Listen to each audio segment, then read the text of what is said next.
Assalamualaikum warahmatullahi wabarakatuh.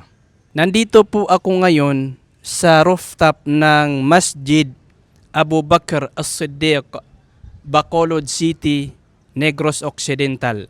Kapansin-pansin po ang pangalan ng masjid na ito dahil ang pangalan niya ay Abu Bakr As-Siddiq.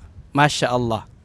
Malabo na ang nagpatayo ng masjid na ito ay Shia. Sapagkat ang mga Shia, kabilang po sa kanilang mga maling paninindigan ay ang kinamumuhian nila ang mga sahaba.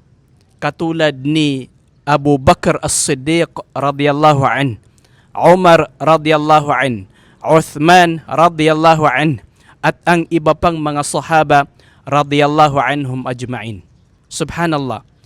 Mga kapatid sa Islam, ang tunay na Muslim ay nagmamahal dapat sa mga sahaba ng Propeta Muhammad sallallahu alaihi wasallam. Ang mga sahaba, sila po ang pinili ni Allah subhanahu wa ta'ala na maging kasamahan ng mahal na Propeta Muhammad sallallahu alaihi wasallam. Ang Quran mismo nagsasaksi sa kahigtan ng mga sahaba sa Suratu At-Tawbah, Ayah 100, وَالسَّابِقُونَ الْأَوَّلُونَ مِنَ الْمُهَاجِرِينَ وَالْأَنصَارِ وَالَّذِينَ اتَّبَعُوهُمْ بِإِحْسَانٍ رَضِيَ اللَّهُ عَنْهُمْ وَرَضُوا عَنْهُ.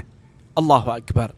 Ibig sabihin, at ang mga nauna sa iman, mga nauna sa pananampalataya, mula sa mga muhajir, sila yung mga nagsilikas mula sa Makkah patungong Madina, at mga Ansar na sila naman niyaong mga taga Madina na sumuporta, tumulong sa Propeta Muhammad sallallahu alaihi wasallam at ang mga muhajirun.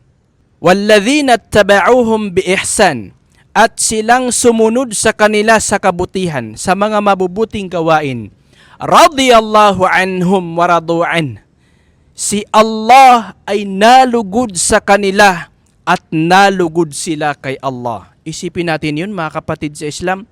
Mismo banal na Quran nagsasaksi sa kaluguran ni Allah subhanahu wa ta'ala sa mga sahaba ng Propeta sallallahu alaihi wasallam.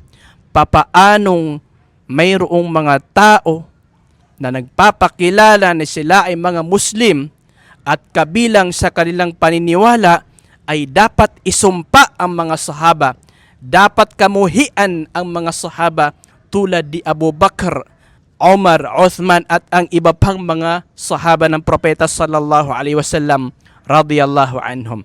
Kaya ikaw, kung tunay kang Muslim, kung tunay kang mananampalataya kay Allah subhanahu wa ta'ala, hindi mo dapat kinalulugdan ang mga taong kanilang kinamumuhian ang mga sahaba ng Propeta Muhammad sallallahu alaihi wasallam.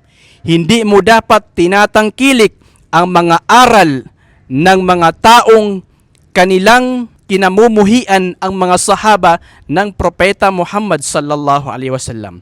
Hindi mo dapat sinusuportaan ang da'wa ng mga tao, mga grupo na kanilang kinamumuhian ang mga sahaba ng mahal na Propeta Muhammad sallallahu alaihi wasallam. Mga kapwa ko Muslim, mag-ingat po tayo sa grupong ito. Mag-ingat po tayo sa kanilang mga turo, mga kapatid sa Islam.